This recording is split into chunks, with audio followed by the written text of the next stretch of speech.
Buenas tardes, bienvenidos todos al Colegio Notarial de Madrid, tanto los que están aquí presentes en el Salón de Actos como los que se han conectado a través de nuestra página web. Comienzo disculpando a nuestro decano, a quien sus obligaciones como presidente del Consejo General del Notariado le han impedido poder estar hoy aquí con nosotros, y me consta que lo siente mucho. Y sé que se lo ha comunicado también al conferenciante. Hoy la Academia Matritense del Notariado recibe a don Ricardo Alonso García, que nos va a exponer la conferencia La responsabilidad del legislador español por infracción del derecho de la Unión Europea. Y cedo la palabra al secretario de la Academia, José Aristónico García Sánchez, que va a hacer la presentación del conferenciante. Hola. Buenas tardes. Don Ricardo Alonso García, doctor en Derecho con premio extraordinario por la Complutense, es catedrático de Derecho Administrativo y de la Unión Europea de esa universidad y decano de su Facultad de Derecho. Es también académico de número de la Real Academia de Jurisprudencia y Legislación Española. Ha sido investigador visitante en las universidades de Harvard y Nacional Autónoma de México. Ha impartido cursos de posgrado en foros europeos, incluida la prestigiosa Academia de Derecho Europeo de Florencia, y latinoamericanos, donde ejerció durante varios años como coordinador científico de su foro permanente de Cortes Supremas constituido en Brasilia. Es doctor honoris causa por más de 10 universidades, entre las que se cuentan las de Buenos Aires, Salvador, Nacional de Córdoba, Lima, Arequipa, Trujillo, etc.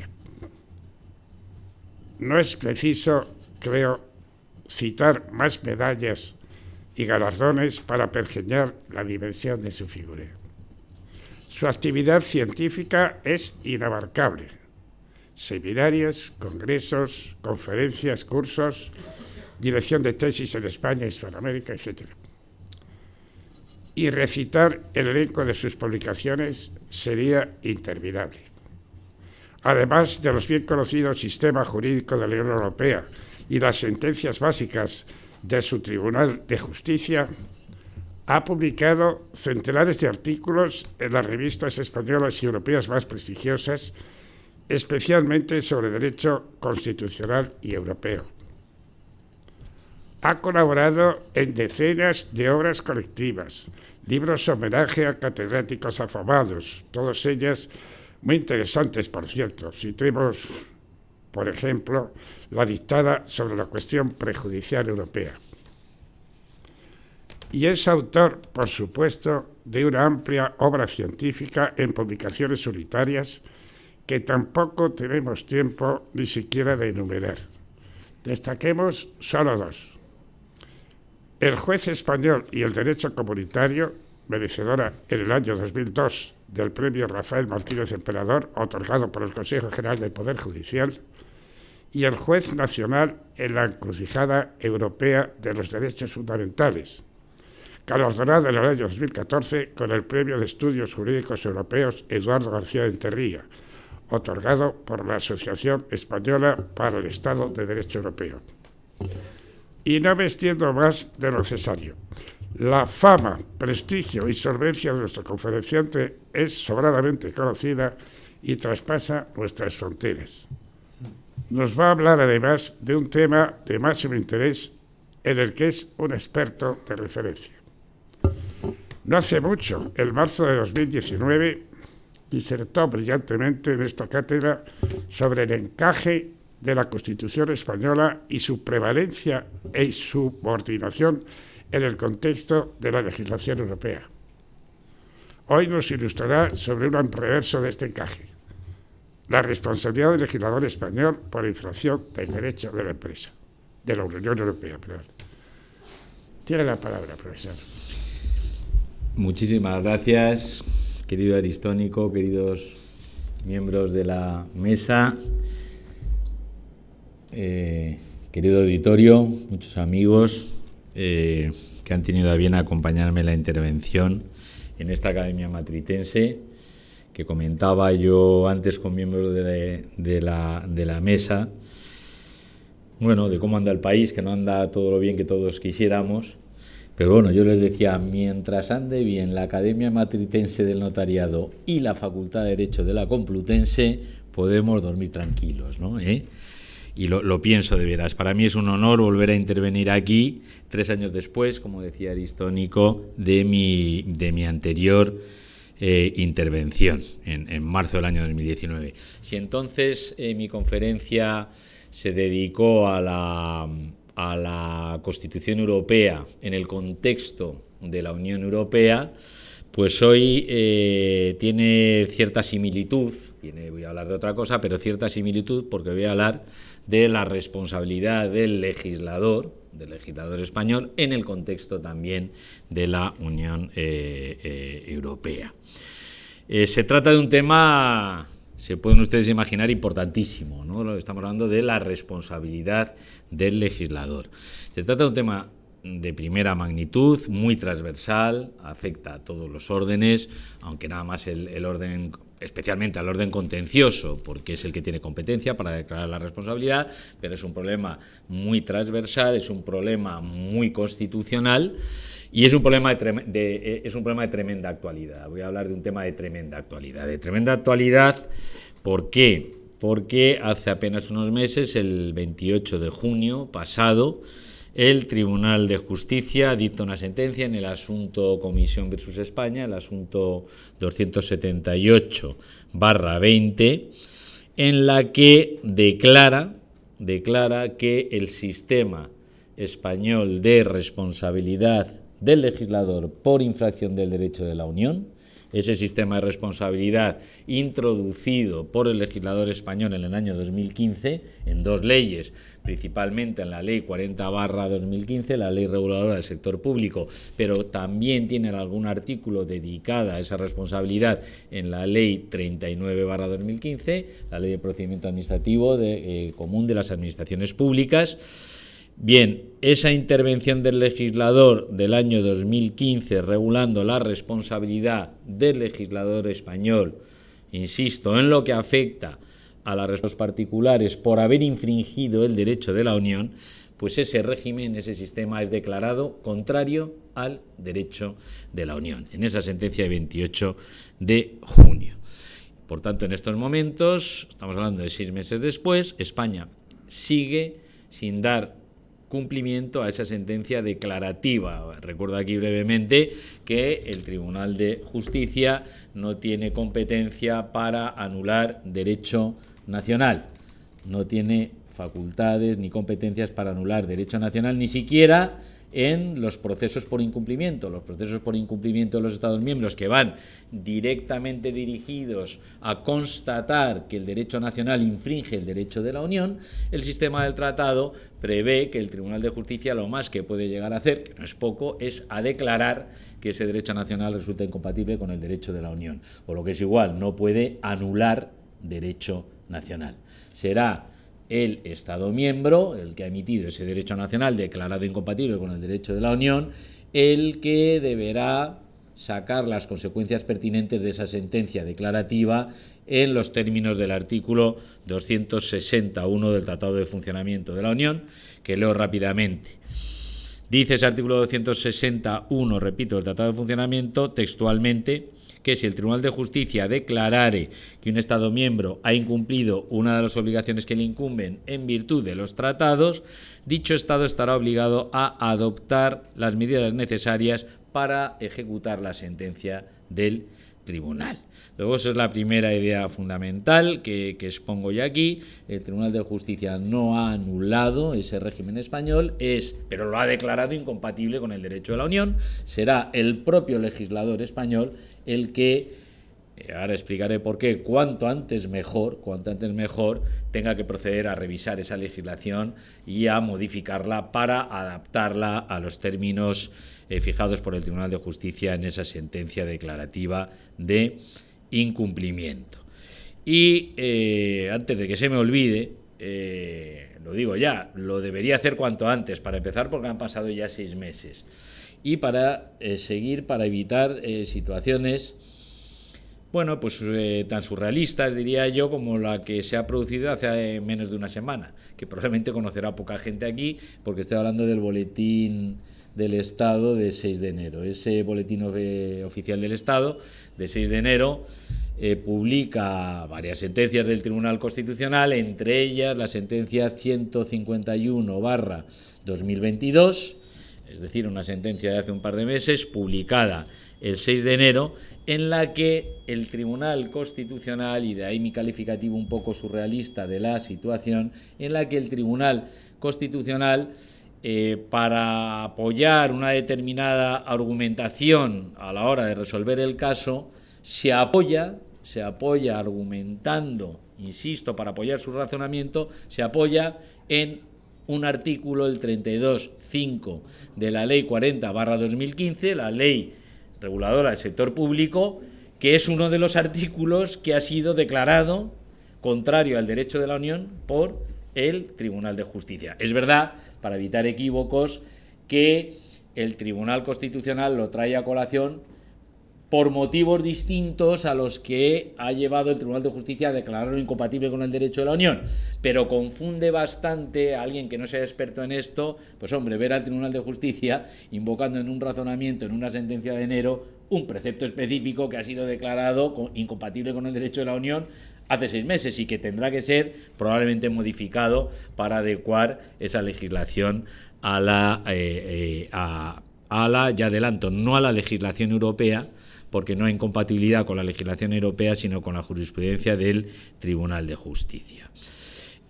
Finalmente, una breve puntualización respecto a esa sentencia de 28 de junio, declarativa de incumplimiento. Ya lo he dicho antes, es una sentencia que se produce en el contexto de un recurso por incumplimiento de la Comisión contra España. Recuerdo aquí a los presentes que además de esa vía hay otra vía mucho más corriente que los procesos por incumplimiento, vías a través de las cuales el Tribunal de Justicia declara que el derecho nacional es incompatible con el derecho de la Unión, que es a través de las cuestiones prejudiciales. Las cuestiones prejudiciales que muchas veces suscitan los jueces nacionales al juez europeo para que le interprete el derecho de la Unión. Esas dudas que le suscita al juez europeo la interpretación del derecho de la Unión se producen en la mayor parte de los casos en un contexto en el que el juez nacional lo que está enjuiciando es la compatibilidad del derecho nacional con el derecho europeo. Y para resolver esa cuestión de posible contradicción del derecho nacional con el derecho europeo, necesita de antemano saber cuál es la correcta interpretación del derecho europeo, y para eso se dirige al Tribunal de Justicia.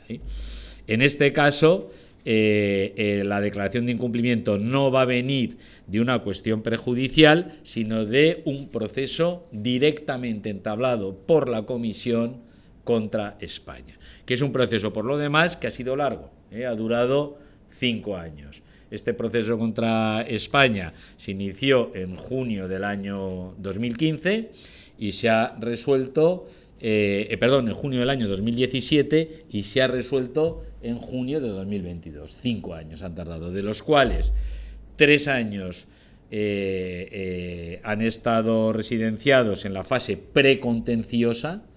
Cuando se recurre por incumplimiento contra un Estado miembro, hay una fase precontenciosa que hay que pasar antes de llevar el asunto ante el Tribunal de Justicia. Esa fase precontenciosa, que es un tira y afloja entre la Comisión y el Estado miembro afectado, esa fase precontenciosa, si no lleva a buen término, es lo que da pie a que la Comisión ya interponga el recurso judicial, el paso a la fase contenciosa propiamente dicho ante el Tribunal de Justicia. La fase precontenciosa duró 3 años y la fase contenciosa ante el Tribunal 2 años, luego 5 años en total. Bien, dicho lo anterior, la segunda aclaración que voy a hacer, que es importante, es que esto sí que es una cosa excepcional, es la segunda vez que casi en una década, en 12 años, la segunda vez que el Tribunal de Justicia condena a España porque considera que el régimen español de responsabilidad del legislador por infracción del derecho de la Unión es incompatible con el derecho de la Unión. es incompatible con los principios marcados por el Tribunal de Justicia. En el año 2010, el Tribunal de Justicia dicta ya una sentencia que se conoce como sentencia de transportes urbanos, el asunto de transportes urbanos, en la que el Tribunal de Justicia declaró, como adelantaba, que el régimen entonces, en el año 2010, vigente en España para fijar los principios que presidían la responsabilidad del legislador, subrayo esto todo el rato, del legislador español por infracción del derecho de la Unión, que ese régimen resultaba incompatible con el derecho a la Unión. Luego esta condena del año 22 es la segunda condena en 12 años. Dos diferencias importantes entre la condena, la sentencia declarativa de incumplimiento del año 2010 y la del año 2022. En la del año 2010, esa declaración de incompatibilidad del Tribunal de Justicia se produce en el marco de una cuestión prejudicial. El Tribunal de Justicia declara que el régimen español no respeta el derecho de la Unión, respondiendo a una cuestión prejudicial planteada a tales efectos por el Tribunal Supremo. Mientras que la sentencia del año 22 hemos dicho que se produce en un contexto procesal distinto, en un recurso directo de incumplimiento contra España. Esa es la primera diferencia. Segunda diferencia que destacaría aquí es que la sentencia del año 2010 condenó, como he adelantado, el régimen español de responsabilidad del legislador, que era un régimen establecido no en el derecho positivo. No existía en el año 2010 legislación española que regulara el tema de la responsabilidad del legislador por infracción del derecho de la Unión. ¿Qué es lo que teníamos nosotros en el año 2010? Que dio pie a esta sentencia declarativa del Tribunal de Justicia declarando que el régimen español era contrario al derecho a la Unión. Lo que existía entonces en España era jurisprudencia del Tribunal Supremo.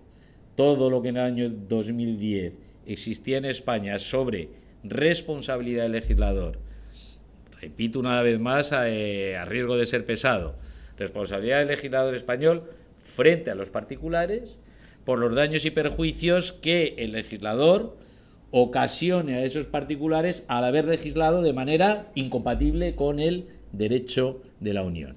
Pues bien, ¿cómo funciona ese régimen? En el año 2010 eso no se recogía en derecho positivo, estaba plasmado en jurisprudencia del Tribunal Supremo. ¿Qué es lo que hace en el año 2010 el Tribunal Supremo? Como explicaré a continuación, somete el propio Tribunal Supremo, llega un momento en el que duda sobre si su jurisprudencia es compatible con el derecho de la Unión. Su jurisprudencia marcando los principios de responsabilidad del Estado legislador. Se dirige al Tribunal de Justicia en un acto de cierta humildad, ¿no? Porque somete su propia jurisprudencia al escrutinio del Tribunal de Justicia y el Tribunal de Justicia declara que esa jurisprudencia es incompatible con el derecho de la Unión. Eso a diferencia del caso 2022, porque como ya he adelantado en el caso 2022, ahí ya lo que va a declarar el Tribunal de Justicia incompatible no es jurisprudencia, sino legislación. La legislación derivada de las leyes 39 y 40/2015. Bien, aclarado eso, existe concatenación, y es importante resaltarlo porque todo esto ayuda a entender esta sentencia de 28 de junio, que es una sentencia, adelanto ya, complejísima.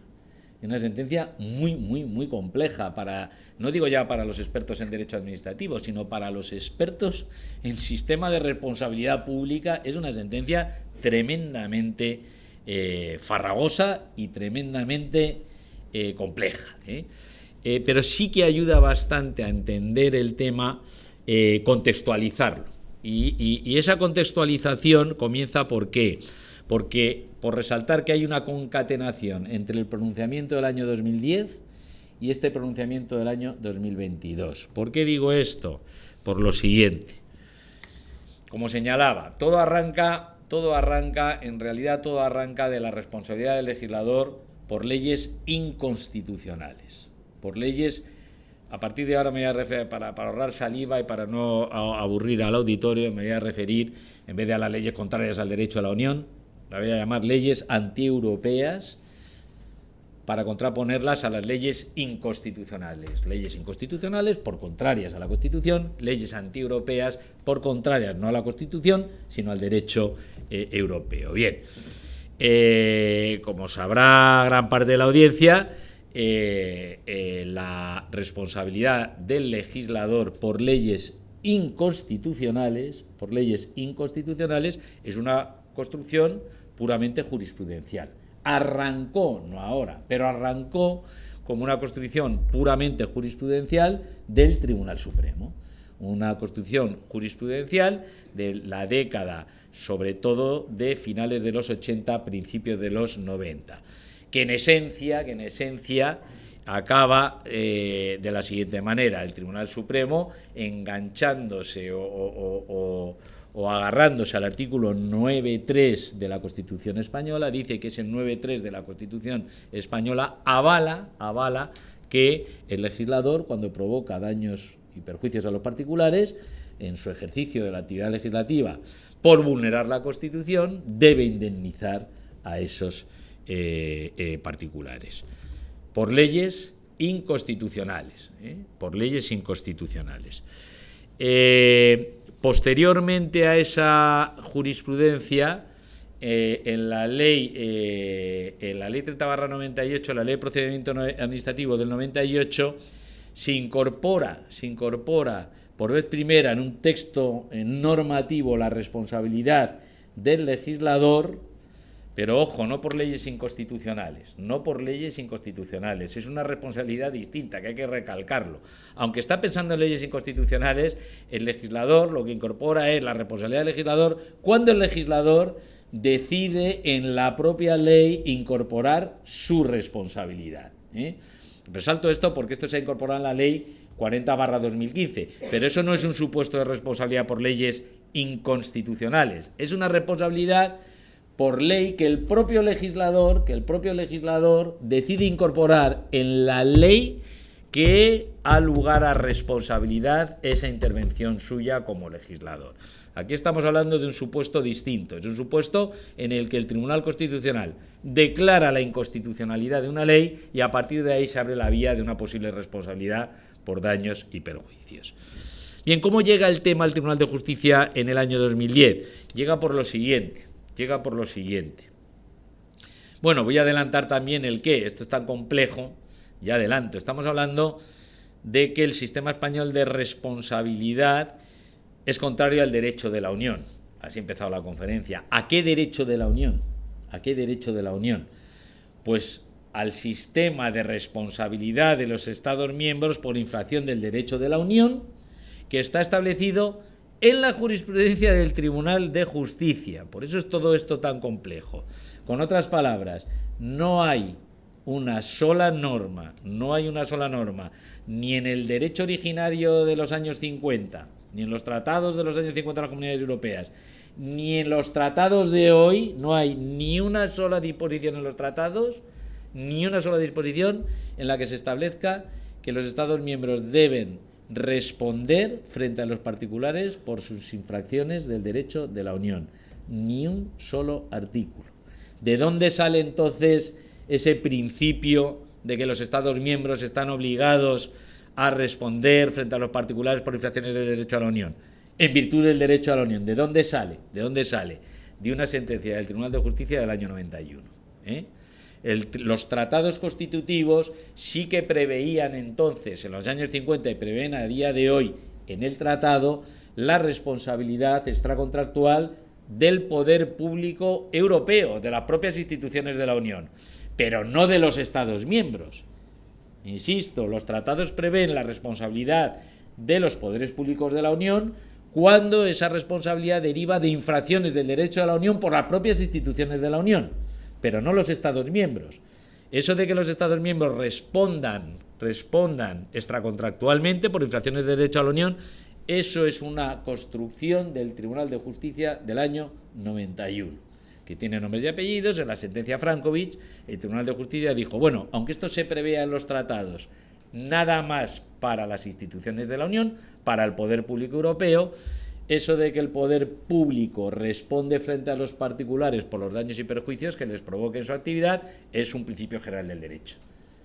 Positivizado por lo que se refiere al poder público europeo en los tratados, y que yo proclamo en esta sentencia por lo que se refiere a los poderes públicos nacionales. Ahí proclama el principio. Y cómo se desarrolla ese principio es una elaboración también jurisprudencial del Tribunal de Justicia 5 años posterior. En el año 96, el Tribunal de Justicia dicta una ristra de 5 sentencias a lo largo del año 96 en el que sienta ese régimen sustantivo de la responsabilidad de los Estados miembros por infracción de derecho a la Unión, que en esencia es el siguiente. Para que los Estados miembros estén obligados a responder por los daños y perjuicios que ocasionan a los particulares por infringir el derecho a la Unión, se tienen que dar 3 condiciones, que son acumulativas. Primero, el derecho infringido por el Estado miembro, el derecho de la Unión infringido, es un derecho de la Unión, una norma de la Unión que tiene que conferir derechos a los particulares. Que esa norma infringida es una norma dirigida a conferir derechos a los particulares. Resalto esto porque va a salir ese tema otra vez después. En segundo lugar, no cualquier infracción de esa norma que confiera derechos a los particulares da lugar a responsabilidad. Tiene que ser una infracción especialmente grave, lo que el Tribunal de Justicia cataloga como una infracción, con esa fórmula, una infracción suficientemente caracterizada. Es decir, no cualquier infracción, tiene que ser una infracción particularmente grave. Y el tercer requisito es que tiene que existir un nexo causal directo entre la infracción del poder público y la lesión o el perjuicio sufrido por el particular. Dándose esas 3 condiciones acumulativas, el Estado miembro estaría obligado a indemnizar al particular porque así lo impone el derecho de la Unión. Ese es el régimen que establece el derecho de la Unión. Ese es un régimen que tienen que respetar los Estados miembros. Si se dan esas condiciones sustantivas, en principio existirá la obligación de indemnizar porque así lo impone el derecho de la Unión. Ahora bien, ese régimen sustantivo necesita ser activado procesalmente ante los tribunales internos, ¿no? Estamos hablando de responsabilidad de los poderes públicos nacionales. Y la responsabilidad de los poderes públicos nacionales ante los particulares se ventila ¿dónde? Ante los tribunales nacionales. Ahí el derecho de la Unión no dice nada en principio. ¿Qué es lo que dice? Las reglas procesales para activar internamente esa responsabilidad, eso se deja en manos ¿de qué? Del derecho nacional. Los plazos, la competencia del órgano judicial, si se tiene que agotar o no la vía administrativa previa, todo eso lo dejo en manos de los derechos nacionales.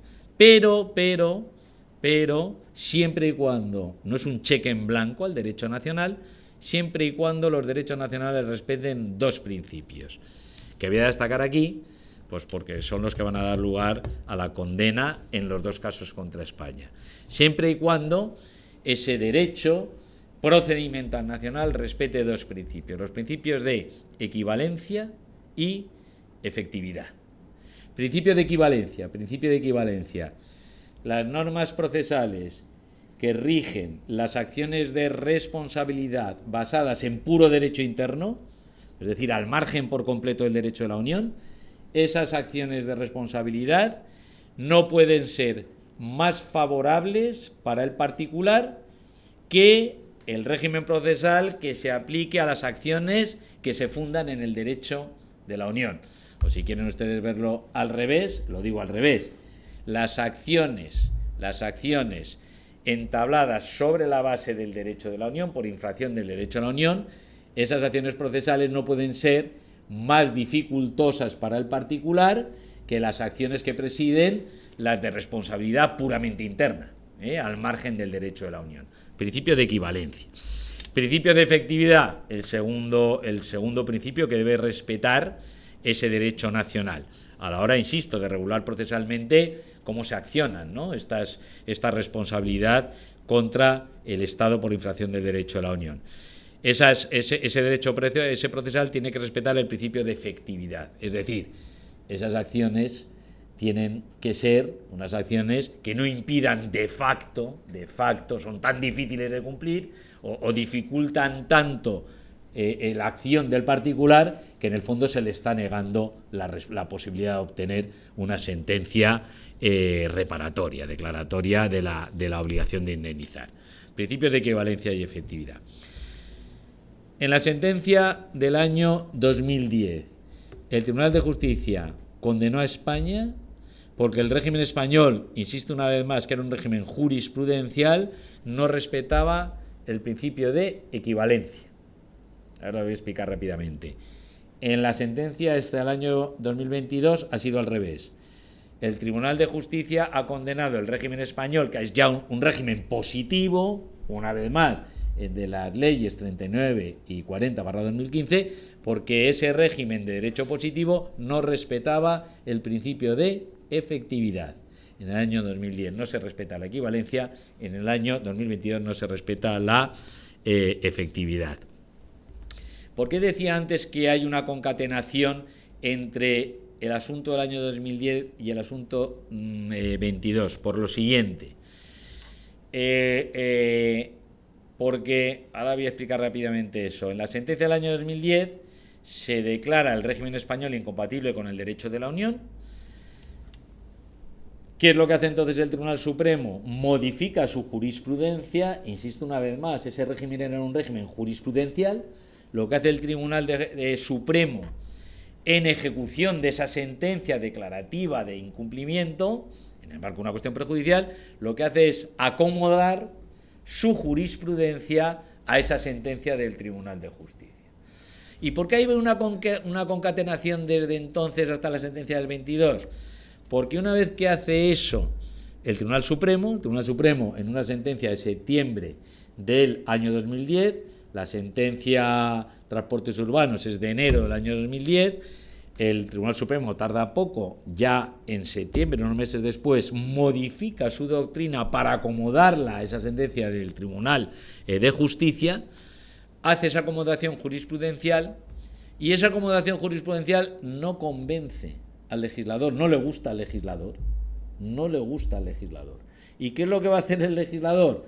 El legislador va a intervenir en el año 2015 al regular la responsabilidad en estas dos leyes y va a modificar, porque tiene competencias para ello, va a establecer por primera vez en derecho positivo la responsabilidad del legislador, alterando esa jurisprudencia del Supremo de septiembre que había hecho el Supremo para acomodarse a la doctrina del Tribunal de Justicia. Luego cambia esa jurisprudencia con la legislación del año 2015, por supuesto, creyendo el legislador español que no solo modificaba la jurisprudencia del Supremo, sino que esa modificación era respetuosa con el régimen europeo. Bueno, ¿qué es lo que ha pasado? Pues que esta sentencia del año 2022 viene a decir, no, pues mire usted, legislador español, al regular usted de una vez por todas el régimen de responsabilidad, resulta que no ha respetado el marco europeo. Y no lo ha respetado esta vez porque ha vulnerado el principio de efectividad. Ya adelanto, consistente en qué, de manera sintética.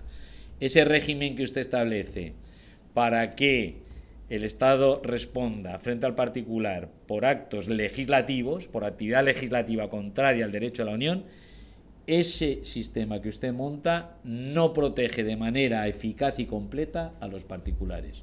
Es una protección incompleta, insuficiente y, por tanto, inefectiva y, por tanto, resulta contraria al derecho de la Unión. En el año 2010, ¿qué es lo que había hecho el Tribunal Supremo? Muy rápidamente, lo siguiente. El Tribunal Supremo, ya lo he dicho, en el año 2000 ya tenía establecida una jurisprudencia sobre la responsabilidad por leyes inconstitucionales, que en esencia establecía lo siguiente. Una vez que una ley es declarada inconstitucional por el Tribunal Constitucional, a partir del momento de esa declaración de inconstitucionalidad, se abre un plazo para todos los particulares que hubieran sido afectados, que hubieran resultado afectados por esa ley, para abrir la vía de la responsabilidad. Si demuestran efectivamente que han sufrido unos daños y perjuicios ligados directamente ¿a qué? A esa ley inconstitucional. Y pueden hacer eso, y esto fue la apertura tan generosa que hizo el Supremo, pueden hacer eso con independencia de que el particular, antes de que esa declaración posterior de inconstitucionalidad del Tribunal Constitucional, con independencia de que el particular hubiera recurrido o no a aplicaciones de esa ley. Hubiera recurrido o no a aplicaciones de esa ley. Es decir, el particular que hubiera interpuesto acciones contra aplicaciones de esa ley desestimadas por los tribunales, si posteriormente el Tribunal Constitucional corrige esas decisiones de manera indirecta al señalar que la ley es inconstitucional, se permite al particular abrir la vía de la responsabilidad. Eso en un primer momento se decía, no, pero eso en el fondo significa el qué, revisar la fuerza de cosa juzgada, porque ya estábamos con sentencias firmes, ¿no? Pero el Tribunal Supremo lo tenía muy claro en el año 2000, dijo, no, esto no tiene nada que ver con la cosa juzgada, ¿por qué? Porque el acto no se toca, el acto sigue vigente, pero lo que hago yo con el segundo proceso es abrir la vía de la responsabilidad, y la responsabilidad no se trató en las acciones de nulidad desestimadas, luego son dos acciones distintas. Pero el Tribunal Supremo fue todavía más lejos. Quien no hizo nada, la ley estuvo vigente, el particular que no hizo nada, que nunca impugnó aplicaciones de esa ley, una vez declarada inconstitucional, se le abre la vía también para activar la vía de la responsabilidad. Con otras palabras, no existe la doctrina del acto consentido. Quien no impugnó, consintió. Pues eso tampoco vale. ¿Por qué? Precisamente porque el Tribunal Supremo separa dogmáticamente lo que es la impugnación del acto administrativo con la declaración de responsabilidad. No, mire usted, es que usted no impugnó el acto. Bueno, si es que yo aquí no estoy enjuiciando el acto devino firme. Ese acto no impugnado sigue firme. Yo ahora estoy analizando otra cosa que no tiene que ver con la firmeza del acto, que es la responsabilidad, ¿no? Bien. Eso es lo que estableció el Tribunal Constitucional respecto a leyes inconstitucionales. ¿Qué es lo que pasó?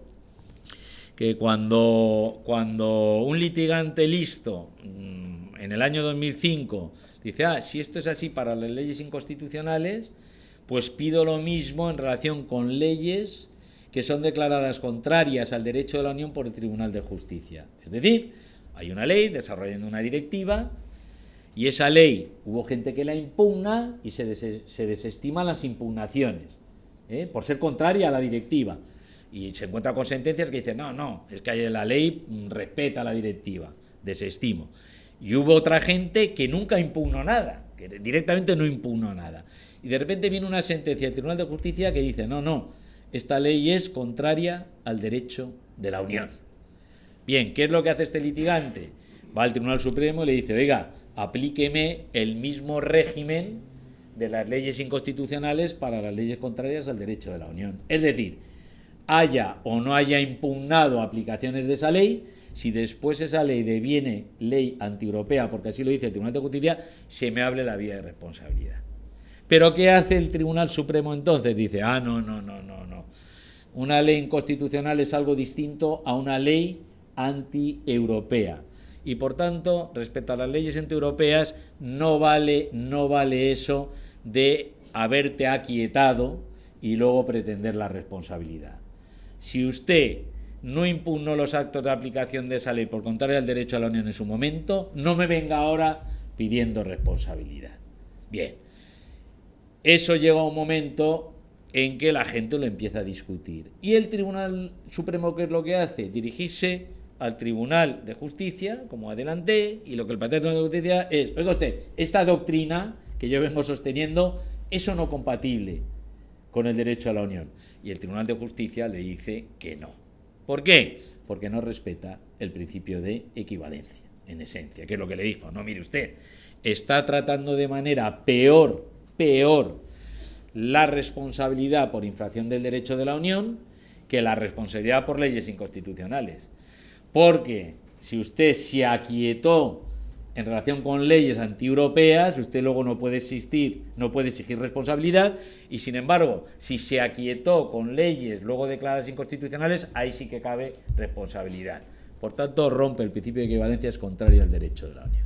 Dicho eso, cuando esto vuelve al Tribunal Supremo, el Tribunal Supremo podía haber llevado una equiparación entre ambas responsabilidades, que esto es lo que al Supremo se le escapó, al alza o a la baja. Voy a insistir en esto. El Tribunal de Justicia solo exige que el régimen procesal sea equivalente, lo cual quiere decir que tienen que ser equivalentes, pero el Tribunal Supremo, cuando recibe la respuesta del Tribunal de Justicia, ¿qué podía haber hecho? Podía haber modificado su doctrina respecto a las leyes inconstitucionales para adecuarlo a la baja al régimen de las leyes anticomunitarias. Es decir, bueno, pues a partir de ahora, quien se aquieta luego no puede pedir responsabilidad para todo, sean leyes inconstitucionales o sean leyes antieuropeas. ¿Podía haber hecho eso? Sí. ¿Habría respetado el derecho de la Unión? Sí. Habría respetado el principio de equivalencia. ¿Qué es lo que hizo el Supremo? Llevó a la práctica el principio de equivalencia, pero al alza, que es lo que dijo. Tengo un régimen muy generoso para leyes inconstitucionales, pues lo que hago es meter en ese régimen tan generoso también la responsabilidad por leyes inconstitucionales. Y eso es lo que hizo el Supremo. Y eso es lo que no le gusta al legislador. Eso es lo que no le gusta al legislador del año 2015, que en definitiva y en esencia lo que viene a pensar el legislador del año 2015 es: esto no puede ser, pues vamos a estar pagando toda la vida responsabilidad. Y llegamos al año 2015 y el legislador hace lo siguiente. Por eso hay que entender ya contextualizado todo esto. Ya adelanto, porque la abogacía del Estado, cuando defiende el régimen español en el pleito del año 22, tergiversa claramente cuál es la intención del legislador. Y eso ha sido aplaudido por parte de la doctrina, diciendo, no, es que tiene mucha razón la abogacía del Estado. Y a esa doctrina lo que hay que decirle es: ¿pero qué me estás contando? Si el legislador español no tenía en la cabeza ni mucho menos eso. Y no lo tenía y no se ha traducido eso en la ley. El legislador lo tuvo bien claro, el legislador del año 2015. A partir de ahora,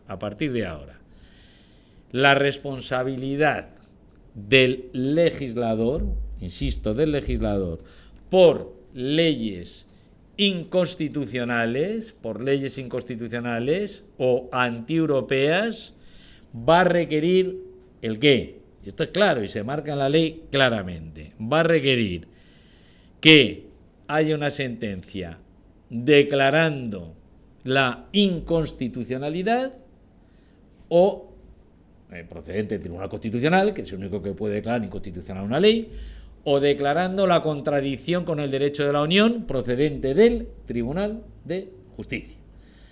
Por tanto, el supuesto del que parte el legislador del año 2015 es el que llegará un momento, si es que llega, en el que el Tribunal de Justicia dice que una ley es contraria al derecho de la Unión, y entonces, y solo entonces, una vez que el Tribunal de Justicia ha hecho esa declaración, se abrirán las posibles vías de responsabilidad como consecuencia de esa ley declarada antieuropea.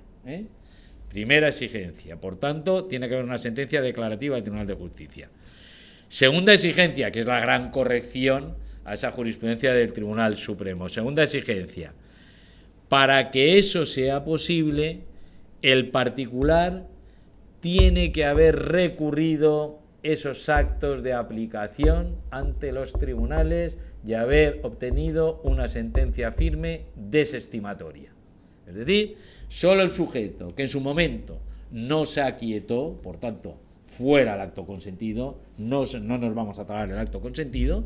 Si usted consintió, si usted no recurrió el acto en su momento, luego no me venga con la responsabilidad, eso es lo que dice el legislador, y entonces usted recurrió en su momento y solo cuando tiene una sentencia desestimatoria de esa aplicación de la ley, que resulta contraria luego al derecho a la Unión, solo se obtiene una sentencia desestimatoria Posteriormente, si el Tribunal de Justicia constata, y por tanto corrige esa interpretación de los tribunales españoles, diciendo no, esta ley sí que es contraria al derecho de la Unión, solo en ese caso se va a abrir la vía de la responsabilidad.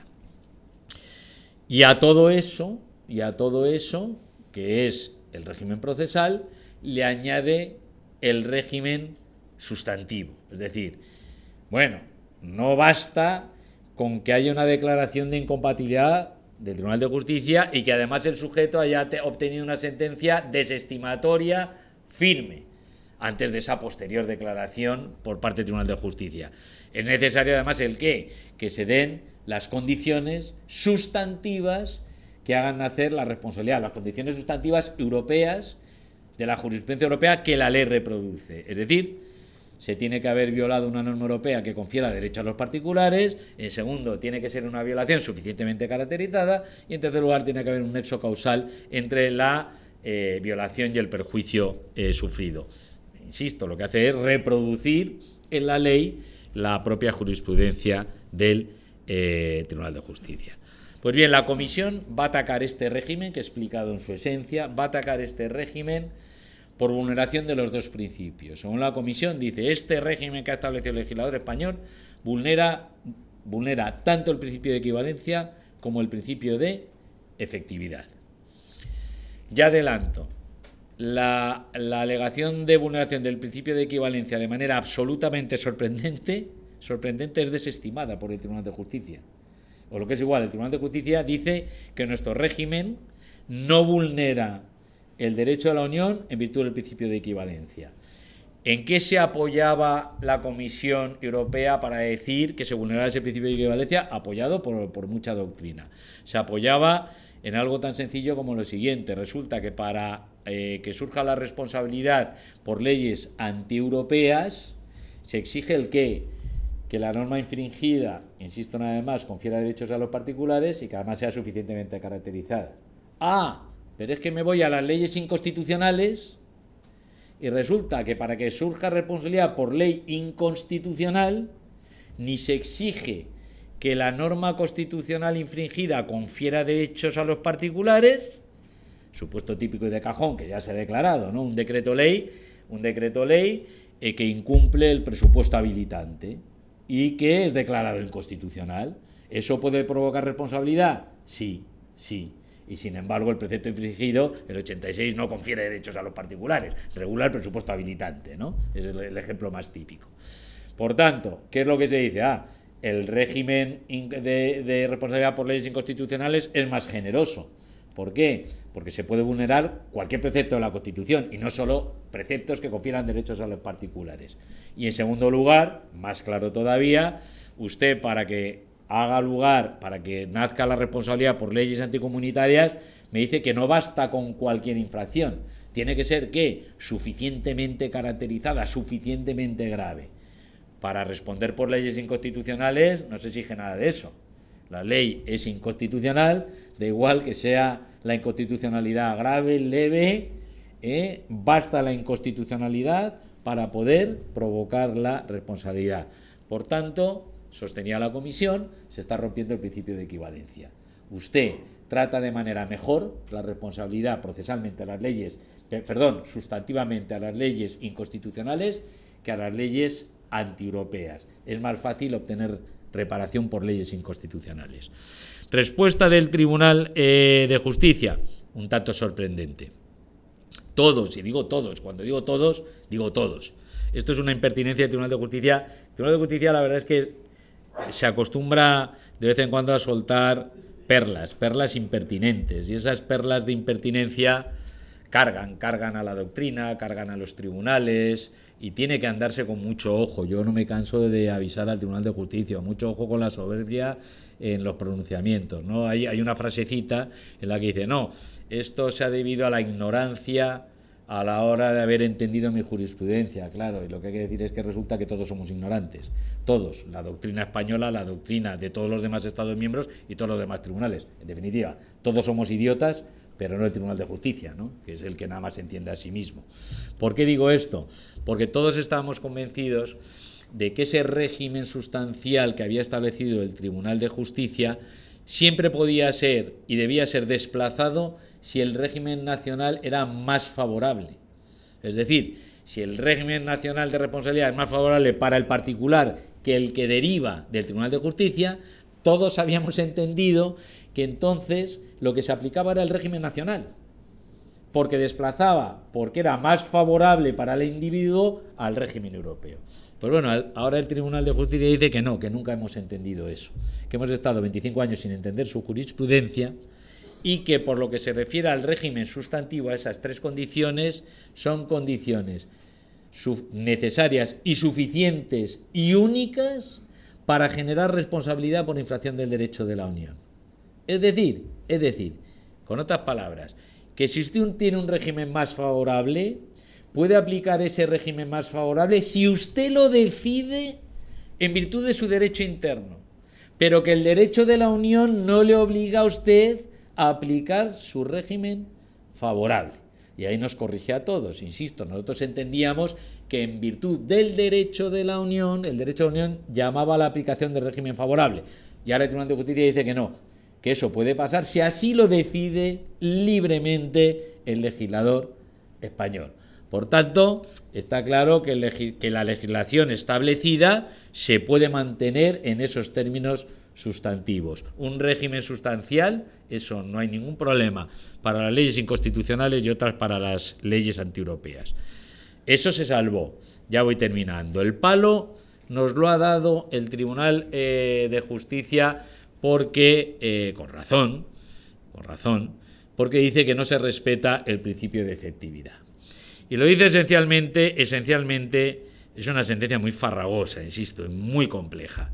Pero en esencia, los dos argumentos del Tribunal de Justicia, y que son dos argumentos que están ahí y que tiene razón el Tribunal de Justicia, es uno, usted me está diciendo que tiene que haber una sentencia declarativa previa del Tribunal de Justicia. Pues yo llevo diciendo, eso es verdad, ya lo dijimos muchos, desde hace 20 años o 25 años, desde el año 96, llevo diciendo que no es necesaria esa sentencia declarativa previa del Tribunal de Justicia. Que si el Tribunal de Justicia dice que una ley es contraria al derecho de la Unión, a partir de ahí, pues lo que se hace es facilitar las acciones de responsabilidad. Pero siempre ha dicho que esa sentencia no es imprescindible. Con otras palabras, que el juez nacional puede, motu proprio, sin que haya habido ningún pronunciamiento del Tribunal de Justicia, declarar que la ley es contraria al derecho de la Unión.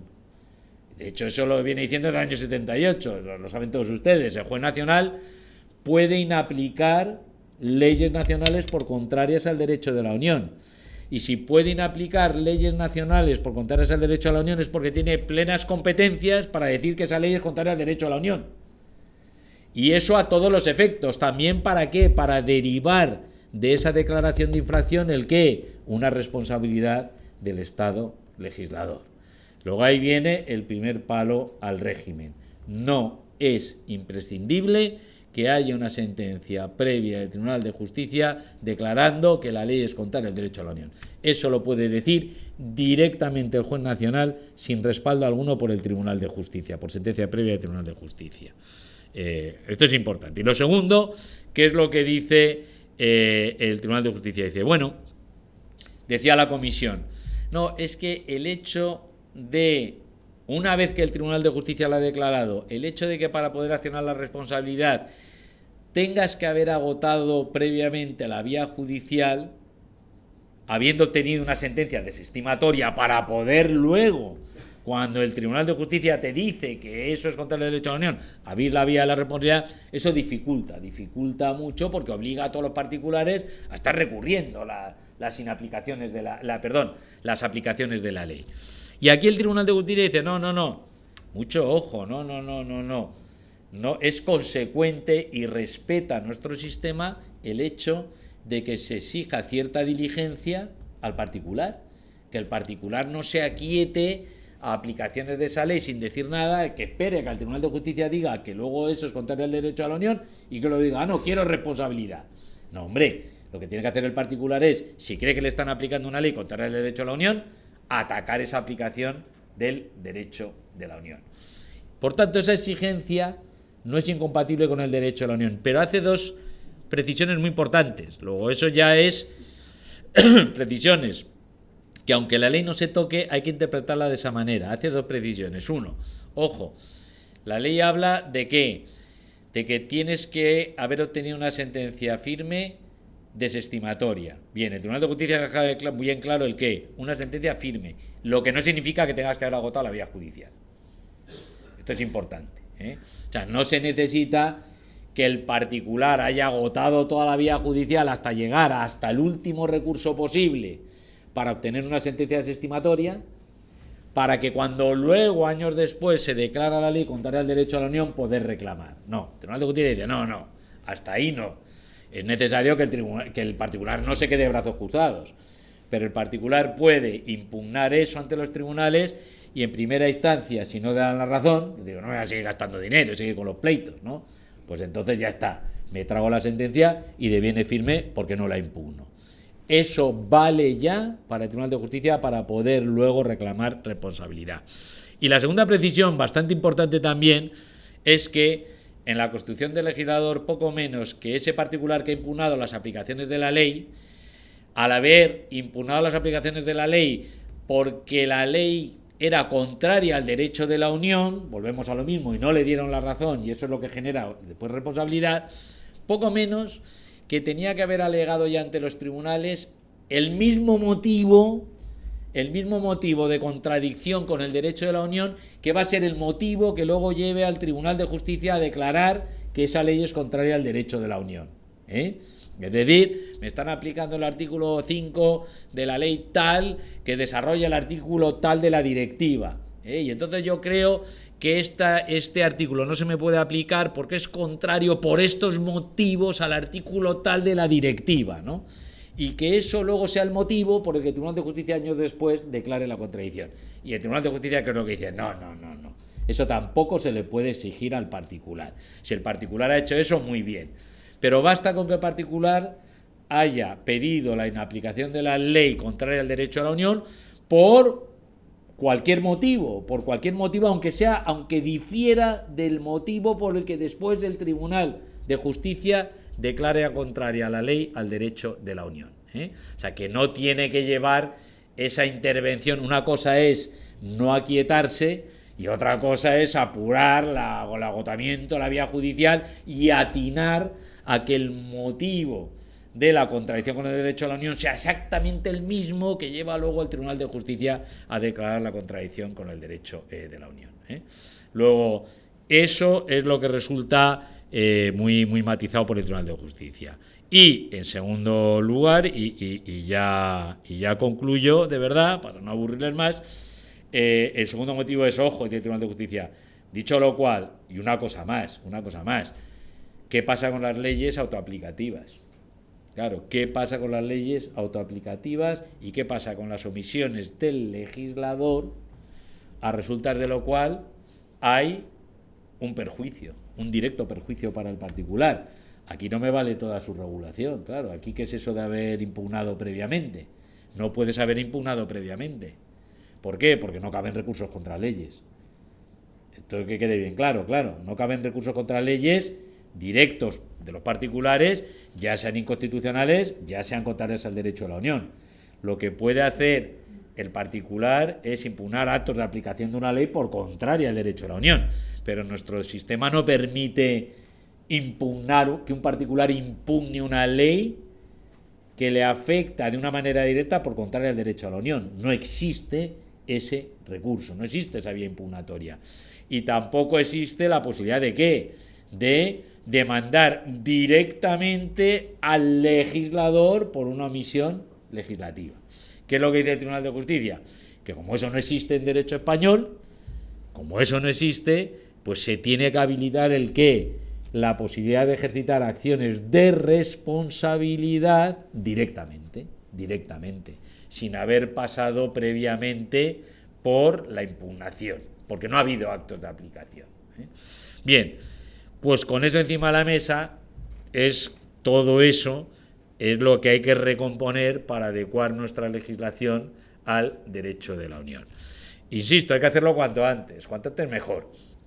Uno, porque en el Tribunal Constitucional tenemos una sentencia antes de ayer citando en su apoyo un precepto que ha sido declarado contrario al derecho a la Unión. Insisto, ojo, no se me malinterprete, por motivos distintos a los que trae a colación el Tribunal Constitucional, que en esencia lo que viene a decir es que tomar como dies a quo para un plazo de prescripción la publicación de una sentencia en el boletín oficial, que eso, porque lo que alegaba el recurriente es, bueno, aunque esté publicado puedo no haberme enterado.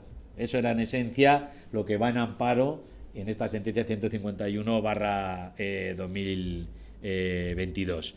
Bueno, es que se puede publicar, pero yo no me he enterado. Lo importante es cuando yo me entere de esa sentencia. Y va el Tribunal Constitucional y dice, no, mire usted, lo de que la publicación marque el dies a quo es una cosa que existe en muchos otros ámbitos. Dice, por ejemplo, en el artículo 32.5, que prevé el que es la fecha de la publicación de la sentencia del Tribunal de Justicia declarando la incompatibilidad de la ley española con el derecho de la Unión, la que abre el plazo de un año para ejercitar la acción de responsabilidad. Y por tanto se abre a partir de la publicación. Y dice el Tribunal Constitucional, ¿ve usted lo que pasa? Pues que no me venga a mí con cuentos de cuando se entere. Todos suponemos que la publicación vale para todos y por tanto vale como dies a quo a efectos de calcular el plazo de prescripción. Claro, lo malo, repito, es el que ese 32.5 ha sido declarado contrario al derecho a la Unión, no por eso, sino por exigir que tiene que haber una sentencia declarativa previa del Tribunal de Justicia para abrir la vía de la responsabilidad. Bien, y para revisar esto, y ya acabo de verdad, espero que no haya muchos abogados del Estado entre la audiencia, porque este es un toque a la abogacía del Estado, ¿no? Esto tiene nombres y apellidos. Cuando sale la ley del año 2015 todos nos hemos olvidado, ¿no? Pero esta ley del año, las dos del año 2015 proceden, tiene nombres y apellidos, que no voy a citar aquí porque eso queda feo, pero tiene nombres y apellidos de 4 o 5 abogados del Estado, ¿no? Que se vanagloriaron mucho y en público de las dos grandes leyes que habían hecho, y poco menos que en círculos privados decían, no, los académicos no tienen ni puñetera idea, los jueces menos, los que sabemos somos los abogados del Estado, ¿no? Y por fin vamos a sacar aquí dos leyes que valgan de verdad para un siglo, no las leyes de los años 50 de procedimiento, no, dos leyes de verdad, ¿no? La 39 y la 40. Bueno, ya está dicho todo, está dicho casi todo, no porque esta sentencia les haya puesto en su sitio, que esto no puede pasar a cualquiera, a los abogados del Estado o a los catedráticos, si no se nos pide que hagamos la ley, no puede pasar a cualquiera, no van por ahí los tiros. El tema es mucho más grave. Claro, es que regular la responsabilidad del legislador en un capítulo de una ley que es un capítulo cuarto del título preliminar de la ley 40/2015 bajo la rúbrica la responsabilidad de las administraciones públicas. La responsabilidad de las administraciones públicas y tener las santas narices de meter en esa regulación la regulación de las administraciones públicas, la responsabilidad del legislador, pero no contentos los abogados del Estado dijeron, también la responsabilidad del Tribunal Constitucional, que no está prevista ni en su propia ley orgánica, y por si era poco, la responsabilidad del Poder Judicial, aunque por lo menos ahí se remiten a la ley orgánica del Poder Judicial, ¿no? Y meter todo eso en el paquete de la responsabilidad de las administraciones públicas provoca lo que ha provocado. Uno, ya digo, que es surrealista ya en términos sistemáticos regular eso ahí. Pero no se trata nada más de un tema formal, de decir es que esto no pinta nada y se mete ahí, sino que como se está metiendo ahí, se mezclan churros con merinas. Se mezcla toda la filosofía tradicional de la responsabilidad puramente administrativa con lo que es la responsabilidad del legislador y con lo que es la responsabilidad del Tribunal Constitucional y con lo que es la responsabilidad del Poder Judicial. Luego, este es el único consejo que yo daría de manera vehemente, no ya la manera en que hay que reformar y modificar este régimen, pero sí decir, señores, una vez que hagan esto, hagan el favor de sacar fuera de un capítulo de la responsabilidad de las administraciones públicas la responsabilidad dedicada al legislador y de la responsabilidad dedicada al Tribunal Constitucional, que por lo demás es más que dudoso que eso esté metido en una ley ordinaria, como es la ley del sector, de la ley reguladora del sector público, y que no esté metido en la ley orgánica del Tribunal Constitucional. Es más que dudoso que esa responsabilidad no esté vulnerando siquiera la reserva de ley orgánica. Pues eso es todo por mi parte. Muchísimas gracias por su atención. Muchas gracias.